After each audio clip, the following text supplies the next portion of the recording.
அறிவித்தது பொங்கல் திருநாள் தொகுப்பு மற்றும் ரொக்கத் தொகையை பற்றி தமிழக அரசு. பொங்கல் பண்டிகை வருகின்ற ஜனவரி 15ஆம் தேதி வருகிறது.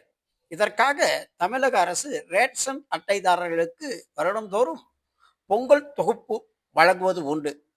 அதன் அடிப்படையிலே 1 கிலோ பச்சரிசி, 1 கிலோ சர்க்கரை, முழு கரும்பு ஆகியவை வழங்கப்படும் நேரத்தில் இந்த ஆண்டு பொங்கல் பரிசு தொகை வழங்கப்படும் என்ற எதிர்பார்ப்பு பொதுமக்களிடையே இருந்து வந்த நிலையில் தற்பொழுது தமிழக முதல்வர் ரேஷன் அட்டைக்காரர்கள் கிட்டத்தட்ட 2,22,91,710 அரிசி ரேஷன் அட்டைதாரர்களுக்கு மற்றும் இலங்கை மறுவாழ்வு குடியிருப்பில் குடியிருக்கும் இலங்கை தமிழர்களுக்கும் தலா 3000 வீதம் வழங்க உத்தரவிட்டப்பட்டுள்ளது.